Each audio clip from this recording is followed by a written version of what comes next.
पेड़ का इनकार। एक बड़ी सी नदी के किनारे कुछ पेड़ थे जिसकी टहनियां नदी की धारा के ऊपर तक फैली हुई थी। एक दिन चिड़िया अपने परिवार अपने लिए घोंसला की तलाश में भटकते हुए उस नदी के किनारे पहुंच गया। चिड़ियों ने एक अच्छा सा पेड़ देखा और उससे पूछा, हम काफी समय से अपने लिए एक नए मजबूत घर बनाने के लिए वृक्ष तलाश कर रहे हैं। आपको देखकर हमें बड़ी प्रसन्नता हुई।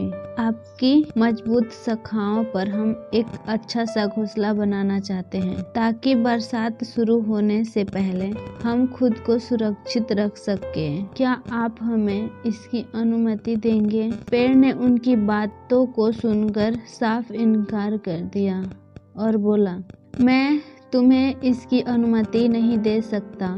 जाओ कहीं और तलाश पूरी करो। चिड़िया को पेड़ का इनकार बहुत बुरा लगा। वे उससे भला बुरा कहकर सामने ही एक दूसरे पेड़ के पास चली गई। उस पेड़ से भी उन्होंने घोंसला बनाने की अनुमति मांगी। इस बार पेड़ आसानी से तैयार हो गया और उन्हें खुशी खुशी वहां रहने की अनुमति दे दी। चिड़िया का घोंसला। चिड़िया ने उस पेड़ की खूब प्रशंसा की और अपना घोंसला बनाकर वहां रहने लगी। समय बीता, बरसात का मौसम शुरू हो गया। इस बार की बारिश भयानक थी। नदियों में बाढ़ आ गई।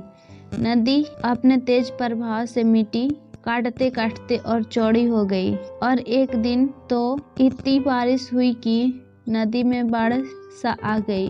तमाम पेड़ पौधे अपनी जड़ों से उखड़कर नदी में बहने लगे और इन पेड़ों में वह पहला वाला पेड़ भी शामिल था जिन्होंने उस चिड़ियों को अपना शाखा पर घोंसला बनाने की अनुमति नहीं दी थी। उसे जड़ों सहित उखड़कर नदी में बहता देख चिड़ियों का परिवार खुश हो गया, मानो कुदरत ने पेड़ से उनका बदला ले लिया हो। चिड़िया ने पेड़ की तरफ उपेक्षा भरी नजरों से देखा और कहा, एक समय जब हम तुम्हारे पास अपने लिए मदद मांगने आए थे तो तुम साफ इनकार कर दिया था। अब देखो तुम्हारी इस स्वभाव के कारण तुम्हारी यह दशा हो गई है। इस पर इस पेड़ ने मुस्कुराते हुए उन चिड़ियों से कहा, मैं जानता था कि मेरी उम्र हो चली है और इस बरसात के मौसम में मेरी कमजोर पड़ चुकी है जड़ें टिक नहीं पाएगी और मात्र यही कारण था कि मैं तुम्हें इनकार कर दिया था, क्योंकि मैं नहीं चाहता कि मेरी वजह से तुम्हारे ऊपर विपत्ति आए। फिर भी तुम्हारा दिल दुखाने के लिए मुझे क्षमा करना। ऐसे कहते कहते पेड़ पानी में बह गया।